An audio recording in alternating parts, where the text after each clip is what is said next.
Well, good morning and welcome to the Rise and Grind, your morning show, your new wake-up call for the Detroit sports world. I'm your host, Will Rock. I am joined by the man who is pure octane himself. He needs no caffeine, no sleep. He's controlled fury. Derek Fields, good morning. Good morning, Will. How are you, sir? Well, I think this morning I'm doing a little bit better than you are. I heard you weren't able to get much sleep last night, so we're going to roll through today just like Dan Campbell does, man. So good morning, and let's give the listeners a kickstart to the day before we jump into the Lions home playoff game matchup. What do you want to say to the listeners this morning about what's ahead for the week? Man, a big opportunity, Will, is ahead for the week. I've been just all ever since Sunday's game. I've been like, bro, I haven't been able to sleep. I haven't experienced this before, and I'm trying to figure out what's going on. What's happening? Why can't I sleep? Because I'm getting excited. I'm getting anxious. I'm getting Super Bowl vibes, Will. So we got a big game and a big opportunity this Sunday at 3 p.m., man. So I'm ready to get going, and let's get the people a good show this morning. Man, you said Super Bowl. That just gave me chills. All right. So, look, we've got a jam-packed lineup of topics this morning. We're going to try to move through it as quickly as we can, but we want to hear your thoughts on the topics in the chat. Let us know how you're feeling, what you're up to today. Most importantly, what are you drinking this morning? Rise and Grind Morning Show is going to be partnering with some coffee, local coffee roasters here in about a week or so. I'm drinking Caribou this morning. They are not a sponsor of this show. Just wanted to put that out there, but man, it's an excellent coffee. Keeps me going through the day. So we can highlight the best answers this morning. Please fill up the chat and let us know how you guys are doing. So grab your liquid batteries, turn up the volume. Let's get ready to do this Rise and Grind Morning Show. So first topic, kickoff 3 p.m. Eastern Standard Time in Detroit at Ford Field. Yes, the game is indoors, and you should be plenty warm, and so should the players. In case you didn't know, they do play in a dome. The sports line consensus lists the Lions as 6.5-point favorites, while Vegas thinks the over-under is going to be 48.5 this weekend. I think that's a lot of points for these two teams based on what they did the last time and kind of where they've been hanging throughout the season. But my first question to the listeners is, will this game be over or under 48.5? Derek, what do you think? Man, that is a good question, bro. That's a good question. I just want to go back a little bit, man. I know what you're talking about, right? And so that individual, check this out, man. This gonna break your heart, Will. That individual came from a 3-person news center, and the sports people were not there anymore. So she was sent out on an assignment and had no idea what she was talking about. And she wind up getting clowned by the internet, man. The internet is a absolutely brutal place, but you and I know that all too well. So hopefully she can recover from that. But the first game was 20-6. It was a nasty, gritty game to start. I remember St. Brown got that touchdown. Craig Reynolds with the block. I don't know, man. Both teams are better. We were down some pieces. Mike Evans wasn't himself right that day. So I think that is a lot. But you know what, Will? I'm gonna say that both teams are going to score more points than they did the first time. So I actually like that 48.5. So I'm going to take the over on that, man. I think it's going to be a lot of scoring because remember, Will, the NFL like high scoring games, man. This is what you pay for. So I think it's going to be a much more entertaining, explosive game than it was the first time around.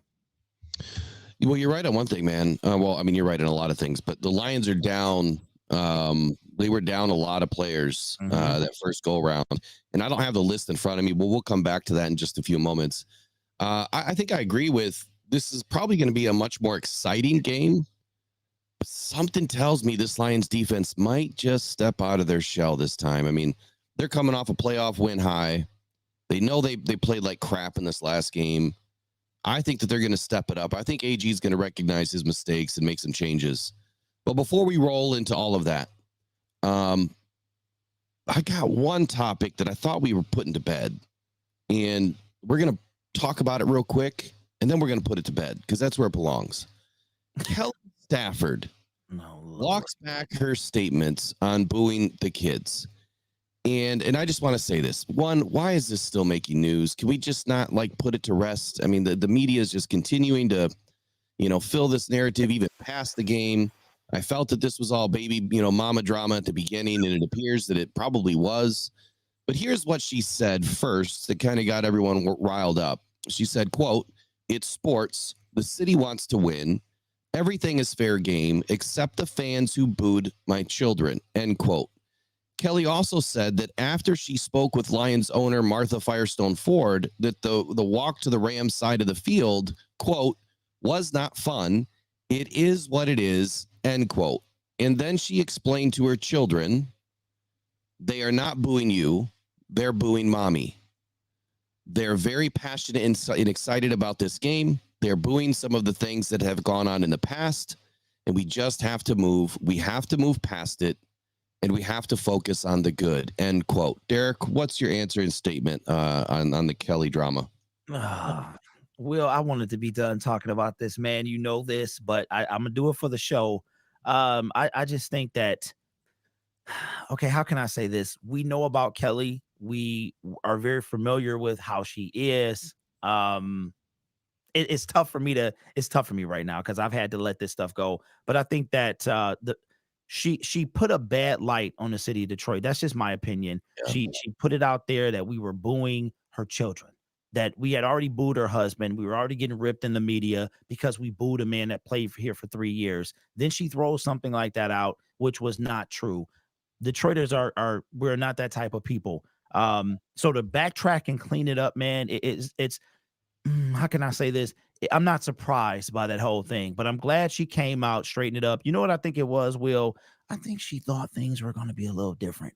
I think Yeah. she thought me might have been standing, cheering, maybe a 30-second ovation, like a former Detroit Lion said we should do, who's also not in the playoffs right now. He was cleaning out his locker. That's Darius Slay. But I think that she one thing we know about her, Will, is that she's very reactive, and maybe she said some things earlier in the season regarding her husband and his teammates. So I think that while I'm glad she cleaned it up, I think maybe for the future she needs to maybe just pause a little bit longer, let emotions pass before she comments, because that just put a whole negative light on the city of Detroit, man, in light of what had already happened. So hopefully she learns from this, but knowing her, that's all. Yeah, emotional intelligence is a big thing, and I'll tell you what, I didn't start learning about emotional intelligence until I was probably 40 years old, so just a few short years ago. It takes a minute, but to end this drama, she appeared to have ended it on Instagram with this post, and she says, "What a season, and for it to end at Ford Field, all love. Already excited for this Rams team next season, and he will be back next year in Detroit.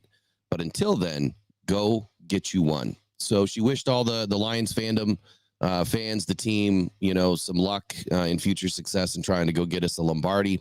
And that's what we're going to do. But before we go much further, I want to welcome everybody into the chat right now and jump back into it. So Win Southwell, hey, good morning. He says here it's 9:57 p.m. I don't know where here is, but man, that must be far away. Thawap says coffee. Dylan Caballero here at 8:06 a.m. Love it, man. I'm glad you showed up early. Nick H says yo. El Tori says good morning. And Win Southwell again says one pride. Black Mama 313 says D my guy. And Nate Smith says over. El Tori, all good here, fixing some eggs. Hey, maybe we should do that one of these mornings. We'll do a breakfast show. How about that? Yeah, sounds so good. anyway, good morning to everybody. Rob Brown, D James, Matthew Reneker, Black Mama 313, Dylan, Dr. Strong Songs, John Pierce, Lions Den 313. All good morning. All right, so the next subject here. And this is one that's been kind of a theme going on the last Lions Den 313. We will break down the matchup here in about 10 or 15 minutes. We're going to get through a couple of things real quick, and then we're going to roll through it. So tickets, man, this has been a common theme the last couple of months. Well, about since mid-December, when season ticket holders were getting their notification for the re-up for this new season. And man, I want to start with some receipts, and I do cut myself off, but I knew this was coming. This was back in April when I did my first show off the cuff. Here we go. I'm going to say this again. I said it earlier today. I said it last night. what the Lions are doing right now is great for football business. The NFL is legit to want the Lions to do well. They're one of the hottest teams, everywhere right now. They're great for business. So what I was saying at the end is that they're great for football business because they're going to start bringing in the dollars. And now the price hike marks the highest priced divisional game in NFL history, which topped the previous high of $605 in 2023 for the San Francisco versus Cowboys game in Dallas. Tickets to this NFC divisional round matchup have now skyrocketed on the secondary market, with an average admission to Ford Field reaching a record high $1,186 per ticket, according to tickpick.com. A new record. Derek, what do you got to say on the ticket saga here? Man,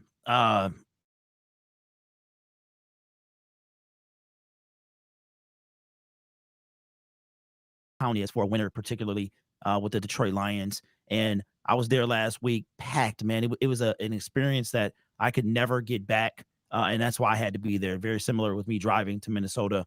But to be $400 or $500 higher than the rest of the wild card rounds, and it's tough, man, because I think I honestly believe, Will, it's a bad look for Ford and the city of Detroit. I understand it though, but I think that the average fan is going to be outpriced. I even saw it in sports. It was on Channel 4 where the dude was saying he wanted to be there. He saw the ticket prices. He had to pause. He wanted to go, but he's getting married. And his wife was like, are you going to, you're going to spend wedding money on the tickets? And he was like, I might, but I'm not going to do it. So I think that's tough. I'm not sure why this is, but maybe they're just making up for lost time. But that's a lot, Will. That's a lot. Last time I saw it, it was about 600 or 700 just to stand. But I will tell you what, the atmosphere, if you have it and you can go, the atmosphere is unmatched. It's like it was the greatest experience in my sports world, man, that I've ever attended. And I went to Arrowhead and it was insane. This topped that. So although I think it's quite high, I really can't put it into words, like understand why they did that, but that's tough. But we'll see what happens. I'm scared to see what the the championship round could be. I just don't even want to think about it. Double it. I guarantee it. Yeesh. Wow. All right, that's the first time I've heard that echo. So we're gonna derail here for just a second because Black Mamba 313, I think, is the one that just asked for it. No, I'm sorry, Lions Den 313. If anything, talk about how Matt Stafford is calling Kirby dirty. No, this is good, man. I was reading this morning. Well, it's not good, but because Matt Stafford just can't leave it alone. Here's Matt Stafford's quote. He says, "Hey, that's a good hit. That's a good hit. You dirty as F though, and you know it." Stafford could be heard saying this on the field, mic'd up after the Joseph celebrated the play. So look, I don't feel like it was a dirty hit. I mean, these guys are limited to what they can do now. They've been told they can't go high. They've been told they can't hit guys over the middle. You can't target, defenseless receivers. What are you supposed to do? You've got a guy, what is, Higbee, what is he, 6'5", 260 pounds, going against Kirby, who's probably 6 foot, $185 soaking wet. I mean, what's he supposed to do? It was a clean hit. Yeah. I mean, could you have probably targeted the thigh a little bit higher? Yeah. Would it have been the same result? Probably. Could he have made a play on the ball? Maybe. Look, I don't know how to clean this one up. We're going to see this stuff. All I can say is this. When you look at the totality of injuries now, from where they used to be to what they are now, from player to player contact, they are so low compared to what they were just 10 years ago. And if you go back 20 years ago, you go back and look at, Ray Lewis, era, you're talking, I mean, people getting drug out of games every weekend, almost every game because of the way they were allowed to play loose over the middle. And that's all stopped now. So I don't think Kirby's dirty. I think he just had bad luck 2 games in a row, or two games this season, TJ Hawkinson and now Higbee, is what it is. Derek, what do you got to say? Well, I know he's been getting ripped up in the media, particularly with Minnesota Vikings fans, LA Rams fans. They're salty about their loss. And I like what Dan Campbell said. He said, we hit. He said he wasn't trying to be nasty and dirty. And I like what he said. He told Kirby said, what can you do to help him? Is it something you can do to maybe help him prevent that? And he said, I tell him all the time, see what you hit. See what you hit. And it's for multiple reasons. One, to protect himself, and one, that he can kind of guide where he's going. But Tom Brady said a few years ago, and even a few weeks ago on a podcast, that he feels like the game has changed in a way that receivers, he didn't want to get receivers hurt by throwing in the middle. And that's exactly what happened. I'm not putting this on Stafford. I'm just simply saying the game has changed. It is changing, like you were saying, Will. He said he intentionally did not throw in the middle because Ray Lewis, wait till you hear this. Ray Lewis would try to knock the guy out. That's what he would try to do. So these players are taught to tackle a certain way. They do it. And I feel so bad for Tyler, because it's an MCL and ACL. Like that's a pretty big injury. So he might not even be able to start the season. So that's going to be tough. But I don't think Kirby did it intentionally. You know, these are big dudes. These are tight ends. Kirby, like you said, Kirby's a skinny guy, man. So he went low. I feel sorry for both players involved, but I know it wasn't done on purpose. Yeah, I feel the same way. Kirby has to protect himself too. So I think there's something to be said there, both sides of the ball. So next up, a little bit of a segment on James Houston. There will be some information coming out today. It was reported yesterday by Pride of Detroit that the 21-day window has closed. I thought that was today. I thought today was the 21-day because I believe he was activated on a Thursday, so today would actually make sense. But he was injured on September 17th. I believe it was the femur and the ankle. And 21-day started on December 28th. So again, according to Pride of Detroit, there will be a decision that was apparently made last night coming out today on whether James Houston is going to be activated for this weekend. Right away, I'm going to start with you, Derek, and get you rolling on this and tell me how you feel about it. Well, yeah. So according to Pride of Detroit, they said that the decision had to be yesterday, and I thought we were going to find out yesterday, but it looks like it's going to come out today. I think this is going to be a turning point for the Lions because, as we know, Will, the pass rush is still in dire need of help. James Houston we know when he was injured, September 17th, and it's been this thing of, is he there? Is he there? Is he there? He was actually interviewed maybe about 4 weeks ago, and he said, hey, man, I'm ready. I hope to be back by the playoffs. And then Dan Campbell is like, he's doing better and all these things. And I heard in the comment section, people are like, he doesn't want to show his hand, meaning Dan Campbell, about, James Houston's availability.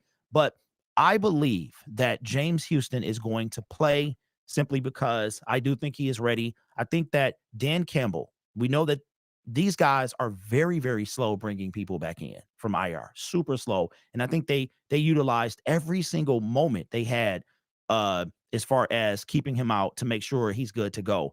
What to expect from him, Will, it's not going to be a lot, but I do believe that sometime later today, we're going to hear that James Houston is going to be put back on the roster. Of course, we'll have to have a corresponding move to make that happen. But I think he's going to be activated, Will. I really do, because the Lions have not put anybody on the shelf as far as I can remember going from IR. Everyone that they have wanted to activate, they have. They haven't opened the window and then not activated them to the roster. So I think that James Houston is going to play. How much he's going to contribute, I'm not sure, but I think we're going to hear that later today. So I'm going to have the differing opinion on this, and I know we don't disagree a ton, but I'm going to come from a place of, is he really ready? And this is what I mean by that. We put CJ Gardner, we being the Lions, put CJ Gardner back into the game in the last week so that he could get some game action. And it was super important to get that because when you're rolling into a playoff scenario, there is zero chance that you could screw up. Like, you really need to know what you're doing, where you're supposed to be. Everything has to be perfect because you screw up at this level during this time of the season and it's magnified 10 times over. So for that reason, he may be ready to play, but I don't know if he can come in and really affect the game in a manner that is going to help the Lions and not hurt the Lions. And that could be through the run game. I don't necessarily think through the pass game. I would hope to goodness that they don't send James Houston out in coverage again. I know that sometimes you don't have an option. Like, it just is what it is. But I just don't think I don't feel like they're going to put him back in the game, with such, big things on the line here. But we do need him. The thing that I will say, and there's a comment there in the chat, can we go get Irvin? Bruce Irvin's gone. And so these are the things that bother me. Like, if you never thought that James Houston was going to be able to come back, why wouldn't you have just signed him? You could have always released Irvin. You could have canned him throughout the season if you wanted to bring James Houston back. We saw this happen in the beginning of the season, the whole Gilmore, letting him go. And who was that other cornerback that we let go? Not Gilmore. The safety before that went to Arizona, that guy? Yeah. I can't remember his name. Sterling Thomas. Sterling Thomas. So we saw it with that situation. Like, you let good players go when you had an opportunity to keep them on the roster because they were expecting Mosley to come back and be healthy, which, we all did. But in this case, look, I've said it from the very beginning. I never expected James Houston to be able to come back. I've been saying it since about week 14 or so, when there was a lot of others saying that he was coming back to play in week 16. I just never thought that it was going to happen. And no, I'm not saying anything like about Derek or any videos he's put out. There's been some individuals that were touting they had inside information that he was coming back, and that was just never the case. In this case, I feel can he affect the game? But I'll move on from this one, unless you have anything else you want to add to it. Yeah, you know me, Will. I wanted to retort to that. Okay, so if I understand what you're saying and it makes sense, but we are at the end of the road. Like, this is it. And I thought that was going to be the case last week. Like, if we would have lost, James would have been done. But now he's got an extra week. There's no one else. Like, no one else. It's obvious we can't get to the quarterback, and that's going to be a subject for the offseason, believe you me. Yeah. But if we don't, who else do we have? Who else do we have? We have to be able to pressure Baker. James is literally all we have. There's no one else. We can't put Romeo's not doing anything. Julian's not doing anything. I do agree with you, though, with the effect. How much of effect is he going to be? We saw what CJ Gardner-Johnson was able to do when he first came back. But if this is at this point, Will, you're throwing the kitchen sink, man. If James can go, let him go, because it's either the kitchen sink or you're going home. Next thing you know, we're cleaning out our lockers. And I agree with you if he's not ready. And that's what the article was saying. If he's ready, he's ready. If he's not, he's not. I think we hear that the question is, though, Will, who do we drop? Who do we drop for James Houston to be put on the 53? Because that has to happen. Yes, I wouldn't know who we would drop without, taking a wild shot and looking at the depth chart. But to answer Lauren McQuaig's question, can we re-sign Bruce Irvin? So from the way I understand it, Bruce Irvin was signed to the 53-man of the Miami Dolphins. So even though their season is done, he would have to be released, which means he's probably going to be on that team until the new league year. And unless the Dolphins release them, which is highly doubtful because it would only help another team to pick him up. But yes, we could pick him back up if he was actually released and a free agent again. And I believe once you sign with the team and come back to a team, your call-ups can start again. So you could actually put him on the practice squad if he was available, the way I understand it. I could be wrong, but that's just the way I understand it. So James Houston, in a nutshell, would he be great to have on the sideline? Absolutely. Could he be used in key situations? Absolutely. Could he play in a limited role and just be that pure pass rusher? 100%. I just don't know if he can positively affect the game without, being in the game, fighting with his brothers this whole season. And same thing I said about CJ. He just hasn't had that time to, acclimate to how the team is playing. And during the season, practice is not practice. It's just walkthroughs. So they're not out there really doing a whole lot, especially with pads. I don't even think they're wearing pads right now.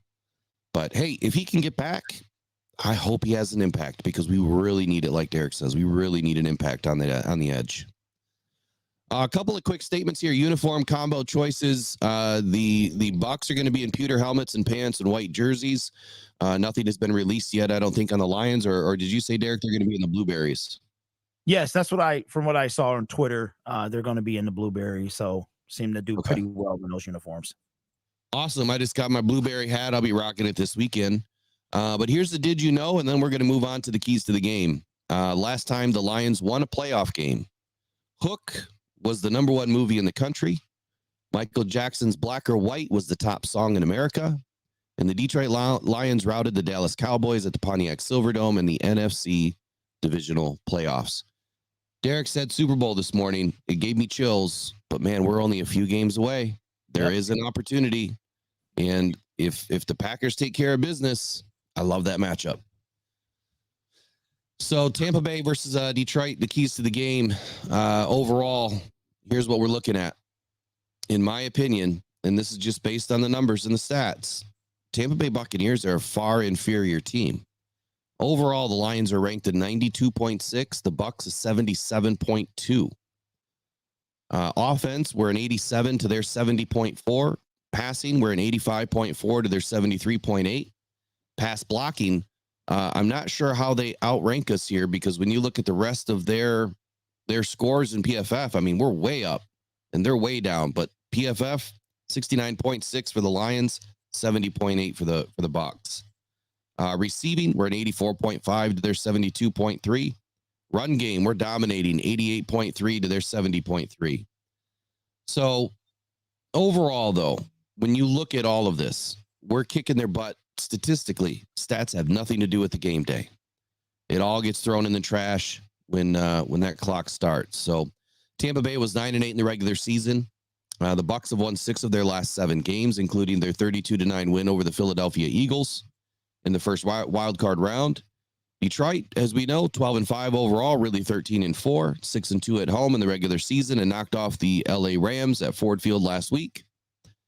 So can Detroit put it together and put together a strong performance in this second head-to-head matchup over Tampa Bay? I'd say that's my first question. The Lions held the Buccaneers to only 6 points in that matchup, the fewest scored by Tampa Bay in any game this season. Derek, I guess that's my first question. Can we put it back together again and put on a strong performance? How are we going to do it? Well, I'll give you the generic answer. We have no choice. We have no choice. Like that. But I think we can. And you know what, bro? I think we have a better performance than we had in week 6. Couple things. 1, we're at home. 2, we didn't have, remember, Monty went out. He went out that game. Gibbs was already out. There was no CJ Gardner-Johnson. I want to say Brian Branch was out. So we had some key pieces that were out. We're going into this game relatively healthy. We're going to be missing Khalif Raymond.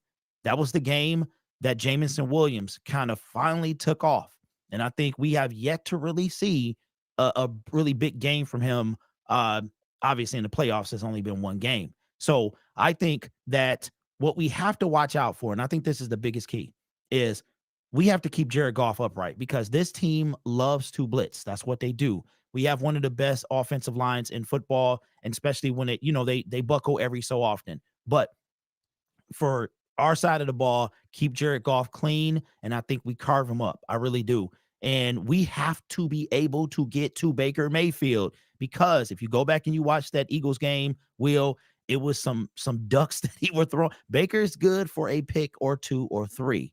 And we have to be able to do that. The Eagles were dropping, they were missing tackles, and they were dropping interceptions, right? We don't do that. If you notice with the Rams, Will, there was not a single turnover, and look how close that game was. And I think that the Detroit Lions, we do these things, man. I'm not overlooking the Bucs, but I think we give it to them, bro. I really do. That home crowd is going to be insane. And I don't know if you knew this, Will, but we did break the record for decibels. Yeah. We had 133. So I think we do it, man. I think we get to Baker and we kind of knock him down a peg and we get this W, man. But to answer your question, generically, we have no choice.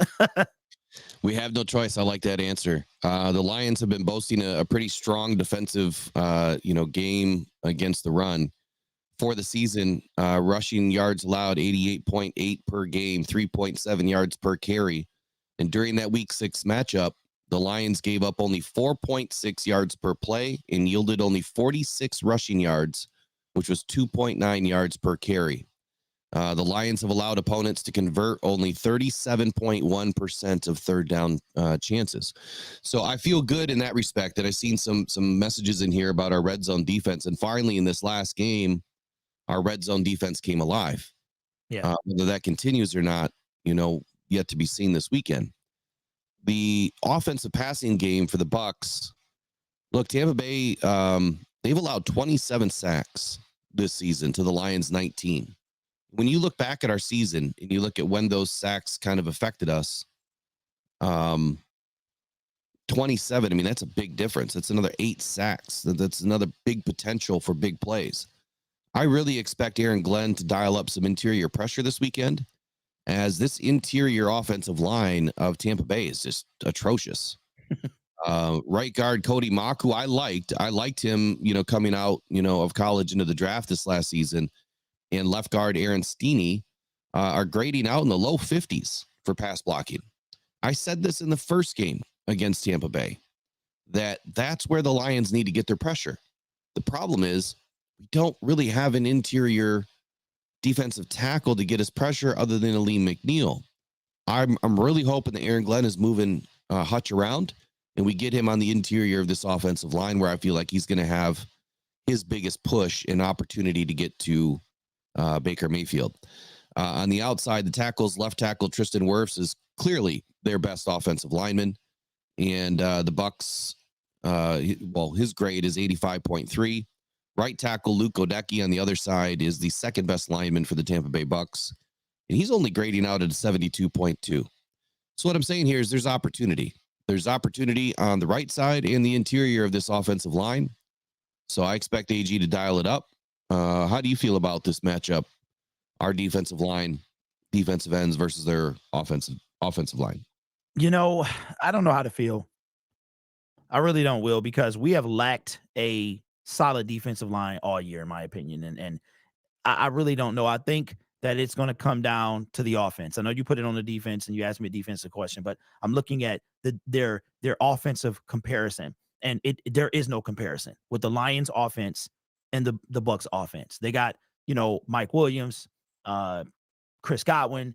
They got another guy as well. Their running back is kind of doing his thing. So I think, again, per usual, Will, it's going to come down to the offense being able to score and the defense being able to do something. Just give us that something, like getting to Baker Mayfield, and we get this game. I really think that the defensive line is, even with, if we do indeed get James Houston back, it's going to be what it's going to be. And Aaron Glenn, he's not going to put Hutch on the inside.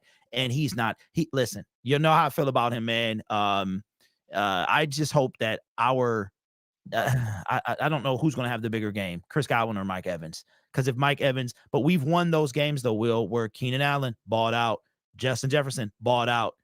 That's a reoccurring thing. Puka Nacua balled out, record day. But the offense. So I think, per usual, Will, our run to the Super Bowl is going to fall on the offense. I truly believe that.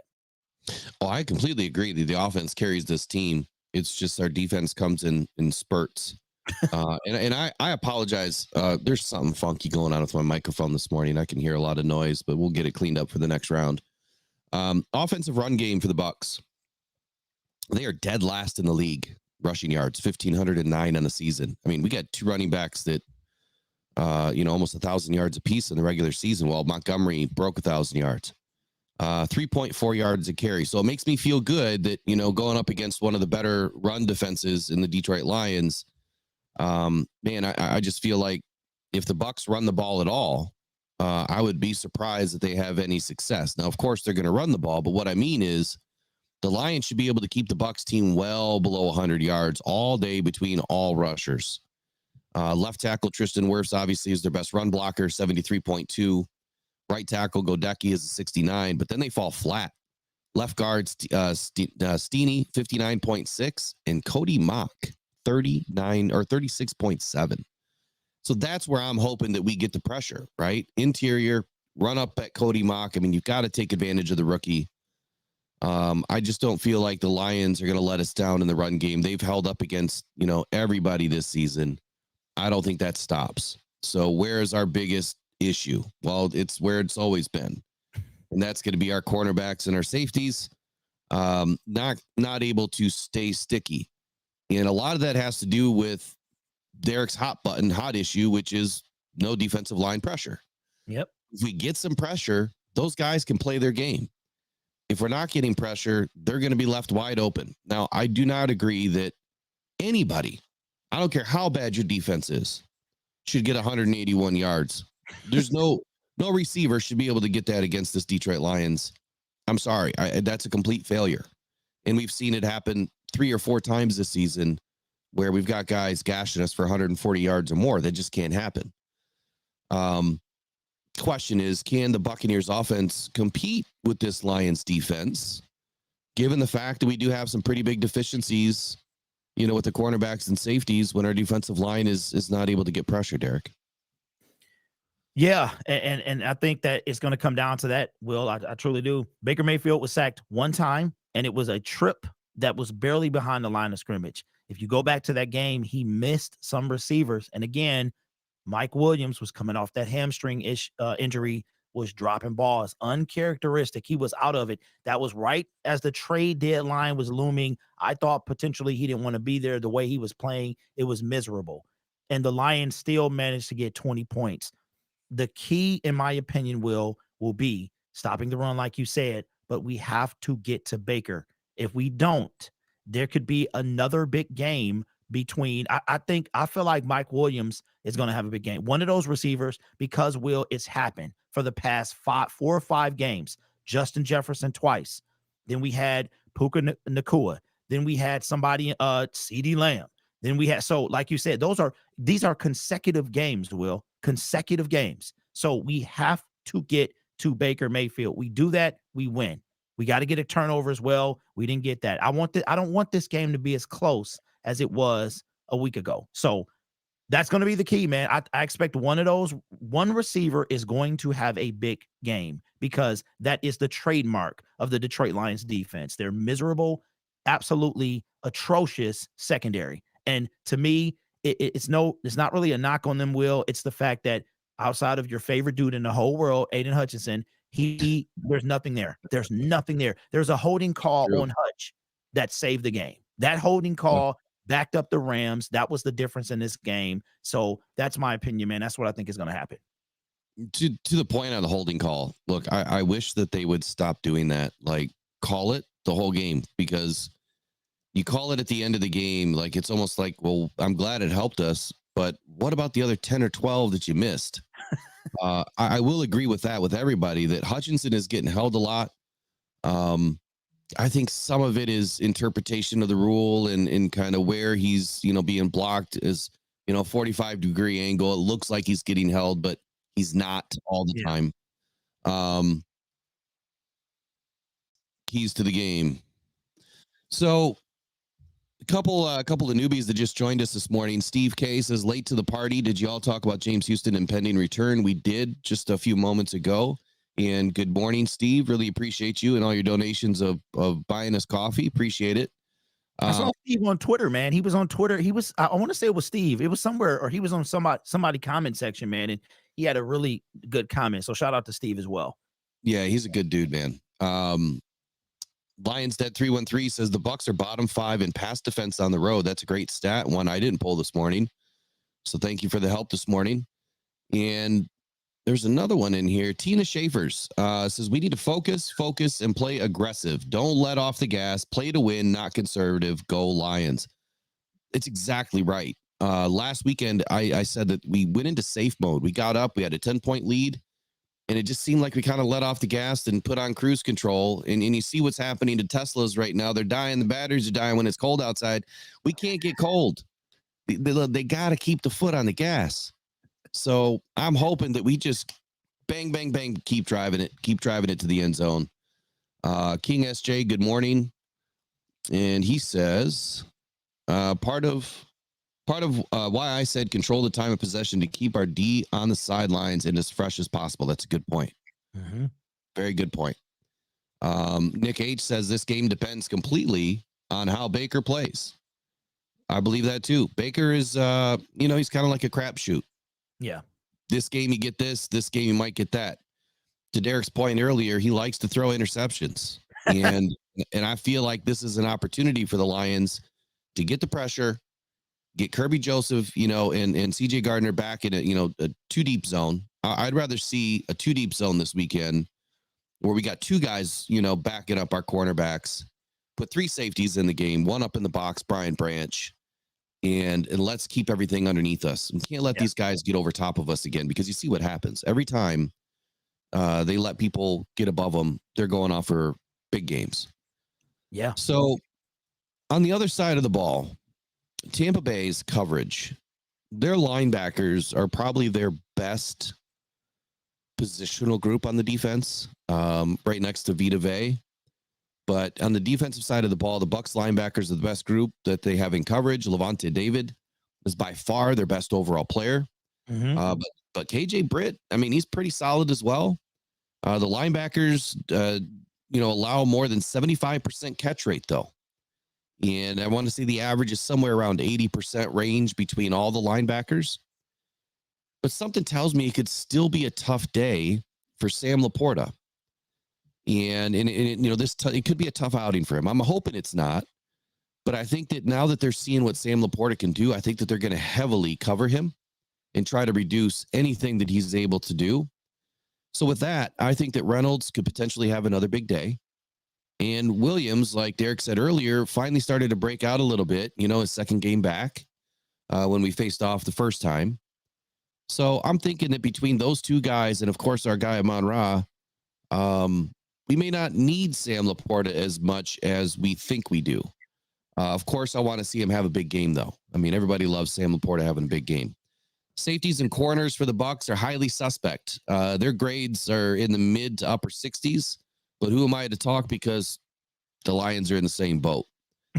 So what do you feel about these coverage linebackers for the Bucs and I guess their DBs and safeties overall, and how our offensive air raid offense is going to work this weekend? Well, I think, like you said, I'm trying to remember back to that first game and how was the coverage on Laporta then. Like you said, Levante Dave, I remember him making a tackle on somebody. He was like, I'm him. And so I think that you're right about, those being the biggest pieces. I don't know, Will, I'm just kind of feeling that the Lions are in stride right now. And I think that Laporta, he's going to be a week better. But if they do take him away or limit him more than he's been, I think Reynolds, I think we see a bigger game from J-Mo. I don't know, man. I'm getting a J-Mo feeling this game, because I feel like we need him as well. So shout out to my guy, 24/7 Sports in here, said on his way to class, runs a YouTube channel, phenomenal young man, great at what he does. So appreciate that, my man. So I think that's, like you said, Will, I think they might take away Sam Laporta, especially with that knee. Levante, I remember I made a video about him being on the team before we drafted what's his name, Jack Campbell. So I think you're right, man. But I think the Lions are going to have a big day. Jared Goff had a very timid, mild day, in my opinion. Well under 300 yards. I think it was 62, somewhere around there. 7 or something like that. Yeah. I was close, man. I was close. And I think he has a Stafford day, because if you remember, Will, he had a pretty decent. I'm sorry. Jared Goff at 353. No. With the Rams, that game. I got you. Yeah, the last game, I was just about to say that he had a big, I want to say they said that was his best day in the air.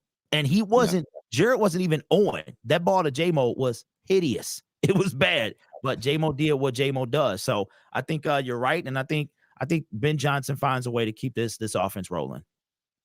So a couple of things in here. William Eaton says this is a whole different defense than the last game, and improved, I might add, than the whole vibe we got going in.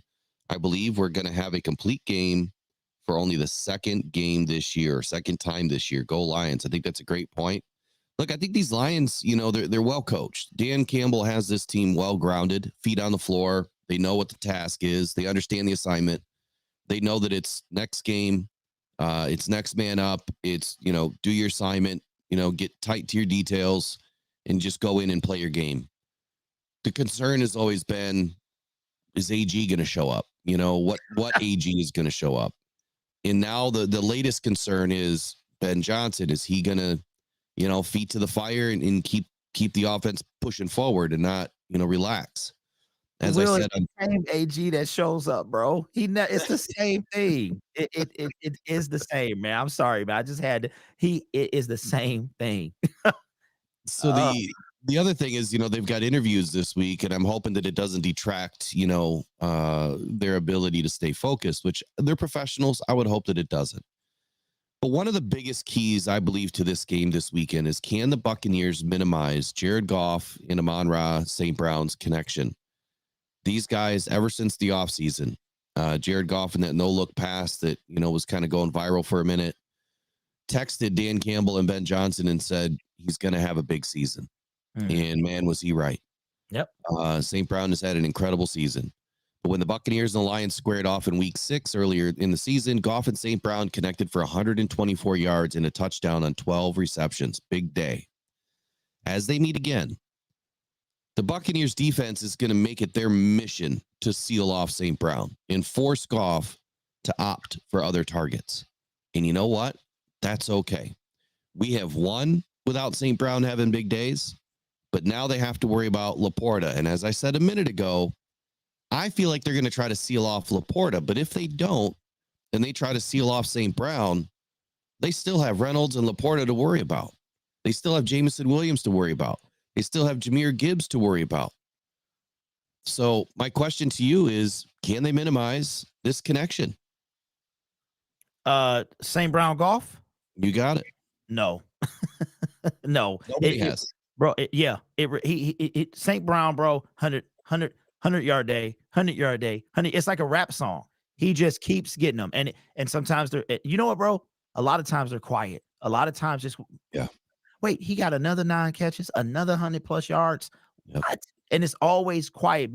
And again, if you go back, Will, to the game-selling play against the Rams, the minute I saw it, I mean, obviously we understand. So I go back and I watch it on television, and I said, "Did you know what they call that play, bro?" Which one? The play that sealed the game for the Rams against the Rams. No, you know I guess they call it the go win. That's what the go win. Nice. And if you remember, that is the same play that they won their first game of the season 3 years ago. That was the first play. That was the play that they did. And it's funny because nobody still can stop it. If you watch tape, you think you would know. But St. Brown, phenomenal, bro. Little push off on a defender, came back, caught it, and got the first down. So I don't think they are going to be able to stop it. But if they try to, like you said, you've got a healthier Laporta. You've got Jahmyr Gibbs, who was not in that game. We were relying on Craig Reynolds. And when Monty went out, oh boy, he had most of those. I forgot how many yards they had. It was a miserable. I don't think both teams. It was like 49 yards. Yeah, bro. And Monty was kind of eating them up when he was in there. That run that he got hurt on was a decent run. So I think that between the crowd, full power, and the way that this team is clicking right now, that I don't think we like steamroll them like, oh, I'm not taking them for granted. I'm saying Lions are going to get this done, bro. They got that monkey off their back. Jared Goff feeling the swag. Dan Campbell, the whole team. I think they come out and they show the Buccaneers what's up. And we go to the NFC title game. Man, I can't even believe I'm saying that, bro. I can't even believe I'm saying that. I might actually, shed my tears at that point. But Lord McQuaig, man, you must be reading my sheet this morning because that's up next. Tampa Bay in the run game. They love to run their nickel and dime packages, but what they've been utilizing it for is to stop the run. Heavier safety packages, bringing more guys up in the box, but their linebackers come to play every game. So by utilizing that defense more often, they have worked their way to being ranked as a top 5 defense against the run. And they've only been allowing 18.6 points per game, which everybody knows is my hot button number. If you keep teams under 20 points, you are going to win more than 75% of the games. And it's more closer to about 85%. But when I look at the bigger picture and how this first game kind of went down, Derek said it a minute ago. Montgomery exited the game early due to injury. He had 6 carries for 14 yards. Most of that came on the one run where he got injured. Yeah. Craig Reynolds filled in, paltry day, 10 carries, 15 yards. So, I mean, it was a terrible day on the ground. Jahmyr Gibbs was not even in the game. So this team, this Tampa Bay defense has not seen a healthy Montgomery and a healthy Jahmyr Gibbs at the same time. Mm-hmm. They may be a top 5 defense against the run. But we have one of the best offensive lines in the league. So what I think another big key is to this game is going to be how our offensive line is going to open up holes you can drive a Mack truck through. And these guys are going to eat this defense alive. I'm not saying we're going to go gangbusters 200 yards on the ground, but I say together this Lions offense is going to put at least 100 yards on the ground, which is going to be enough to open up the play action pass, where you have one of the best offenses in the league that does it with the play action pass. And Goff is going to light up this defense again with 350 yards passing and 3 touchdowns on the day. That's my prediction. It's going to be a passing kind of day. I think that the running game is probably going to sneak in a run or two for a touchdown.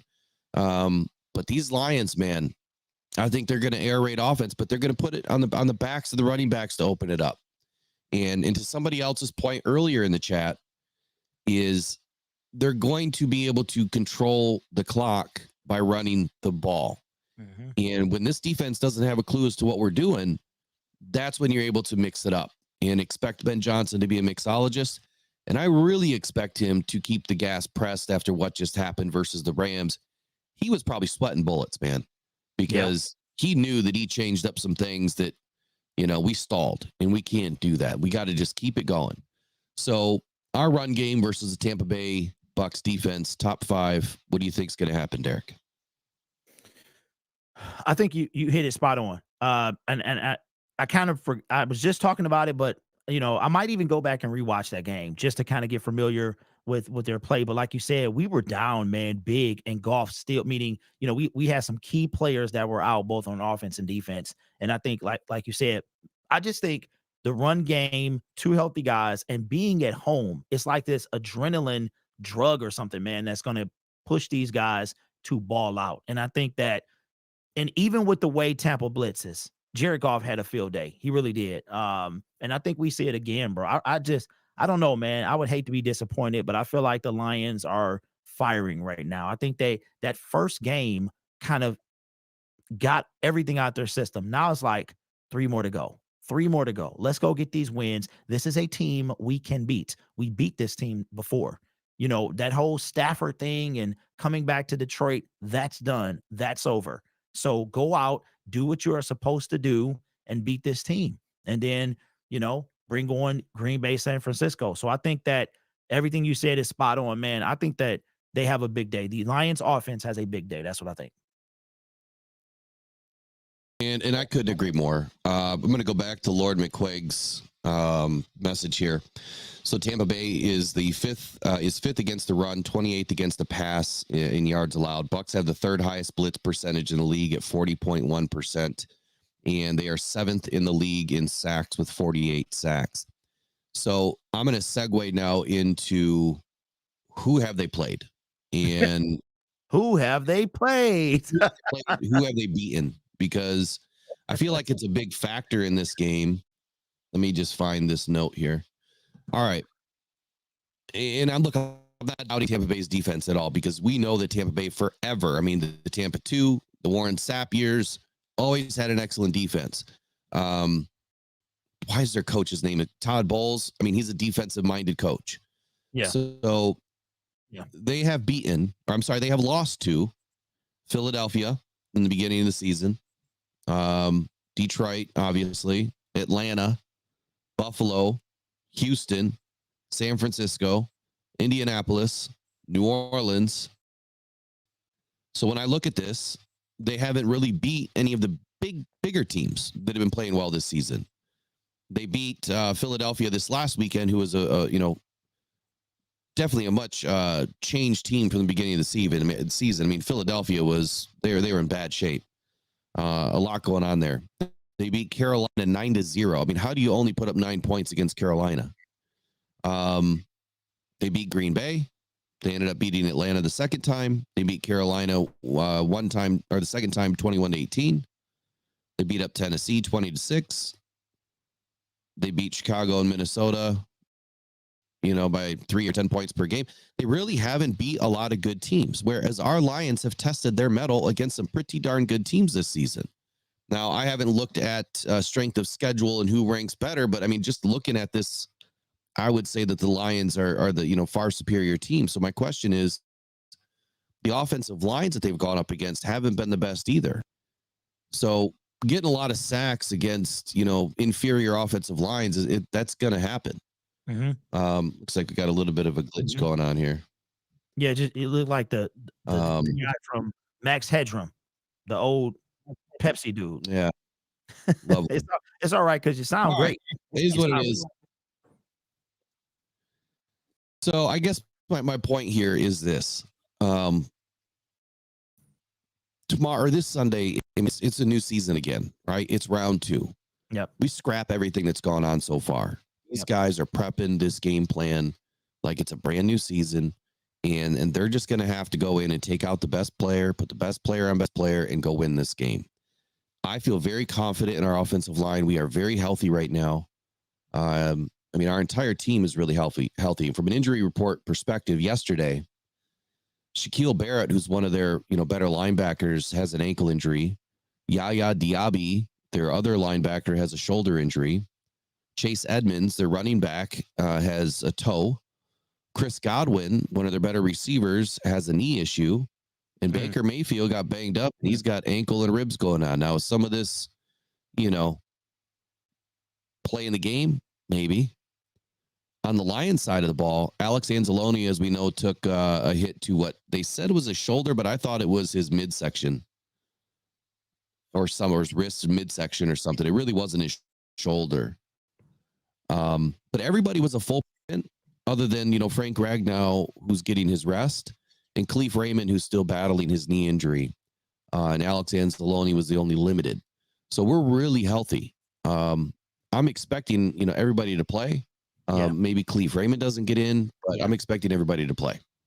I agree. I think Khalif I think they're going to keep him out, which I feel so bad for him, man, because he worked all year. And then the first playoff game, you're not a part of that as far as on the field. I'm assuming he won't be part of the second, but hopefully, man, not hopefully, when we get this victory and we host the NFC title game, then he can come back. So that's what I think is going to happen. But I wanted to ask you, Will, before we get off, man, because the next time we get on, we'll be on our way to the NFC title game, man. Who are we playing? And who would you like us to face? I think the Packers get it done. I think they do. I would rather take on the Packers. I didn't want to last weekend. I would rather take on the Packers and make this an NFC North duel to get out, get to the Super Bowl. Okay. So if this team beats the 49ers, the number 1 seed, the 7th seed beats the number 1 seed, what do you think that's going to mean for our Detroit Lions, bro? Like, have you thought about that? What do you mean? Like, what do I think? Like, what do you mean? The number 1 seed knocks off the Dallas Cowboys, the number 2 seed. They knock off the number 1 seed, and they come into Detroit. And I just thought about this. Number 2, number 1, number 3. They would have to get through number 3. Can our Detroit Lions stand in the way of Jordan Love and the Green Bay Packers? I'm going to tell you right now, losing to the 49ers is what we kind of expected to begin the season. Like, okay, we go up against, we can hang with anybody, but they're going to be tough. We cannot lose to the Green Bay Packers. I know we're jumping ahead, but this is a question since we won't be on. I am like, the way they did us that second time, I'm just like, this would be devastating. But that's who I think we're going to face as well. I think the Green Bay Packers are rolling. And you're talking about the game of his life. Every game for Aaron Glenn is getting increasingly more and more and more. And with the Green Bay Packers, you got receivers galore. So, and that rhymed. But anyway, that's what I think is going to happen, man. I think we do face the Green Bay. But the crazy part is, we'll know sitting in the game whether we have to travel after a win or whether we're coming back to Ford Field. Yeah. First, let me say this. Shout out to Lions Roar. Just wanted to say hello. And Toledo Boy. Yes, we spoke about Houston in the beginning of the show. So if you rewind it when you're done and watch it, we put a little segment in about James Houston. Quick answer is, I don't think he's getting in. Derek does. Yep. To answer this question on the Packers, I think it's the ultimate matchup. I think it's what the NFL and the fans want. I think that whenever you play a divisional rival, it's a much tighter, better game. It's a much more difficult game because you see each other so often. Right. So for that reason, I feel like we will be better prepared, because if you go back and look at the stats, I want to say in Dan Campbell's reign, he was undefeated against the Green Bay Packers until the last loss on Thanksgiving. Nope, he lost his very first matchup, Monday Night The very Football. first one. Yep, 2021. It was like week 3 or 4, and he lost his. It might have been week 2, but he lost his very first matchup against the Green Bay Packers. But then he So we're won. 4-2. We're Yep. 4-2 in the last. So I like those odds. I mean, but now that was against Aaron Rodgers, and now one game against Jordan Love that didn't go as planned. But Right. Yeah. I can't remember everything on that day, but I think we were missing a few major pieces on the offensive line that day. You know what, bro? That game, you know what that game was? That was game number 3 out of 11 days.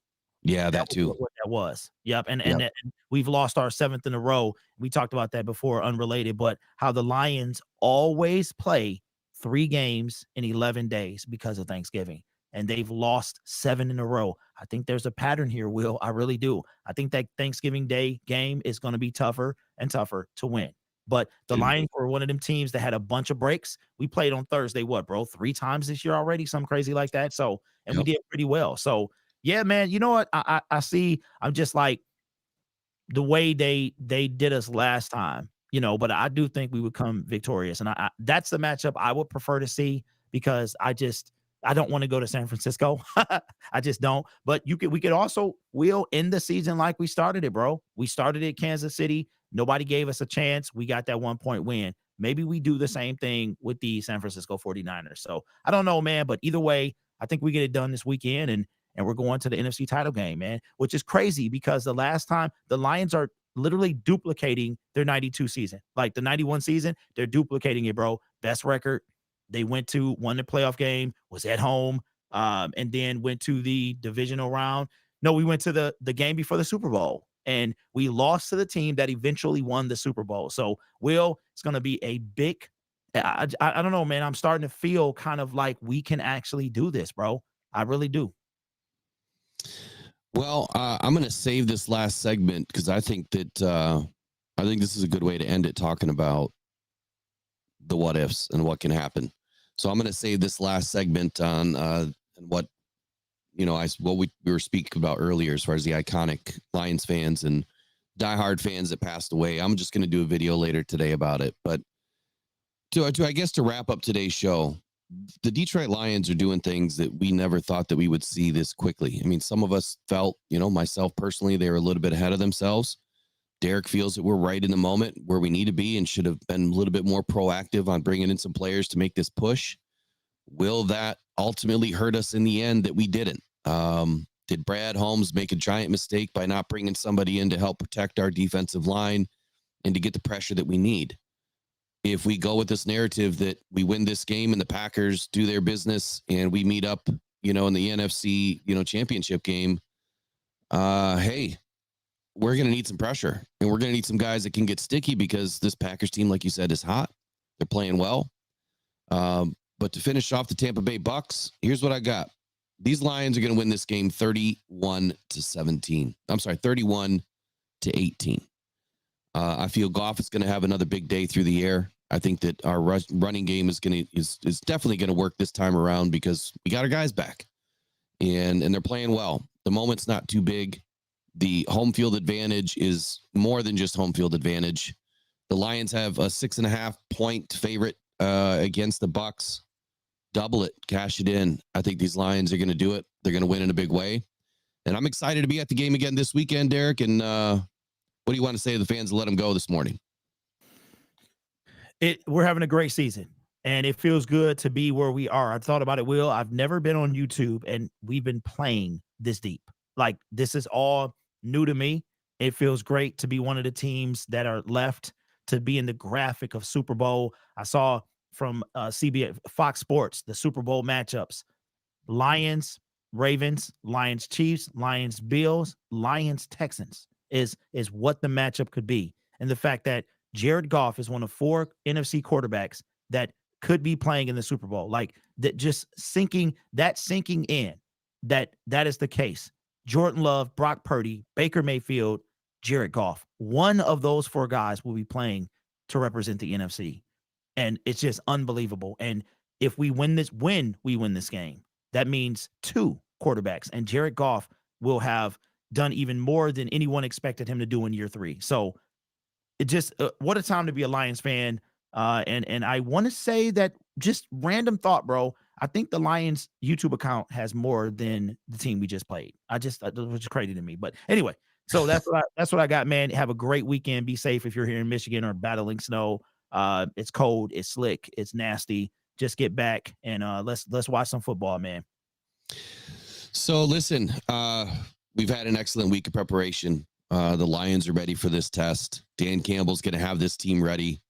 There is no game that is too big for these guys. They are well grounded. They are well put together. This team is gonna shock the world this weekend, and we're gonna be there to take part in it. And you guys are gonna be with us after the game. I know Derek will be doing his thing after the game. I'll be doing my post-game show a little bit later. But listen, get up, get loud. The last thing I wanted to share today. Let me see if I can pull this up real quick.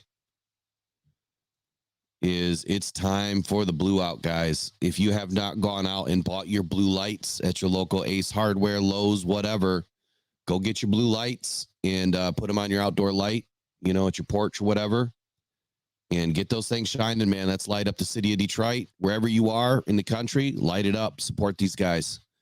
And let's go get it done this weekend. So that's all for Rise and Grind morning show this morning. We appreciate everybody for dropping by and saying hi. Next week, we should be rolling with some sponsors for some coffee brands, and we'll be getting out some samples to everybody. But until next week Tuesday, when we're talking about our big win, I hope you all have a wonderful morning. Enjoy the rest of your day. Be safe out there, and go Detroit Lions. Talk to you later.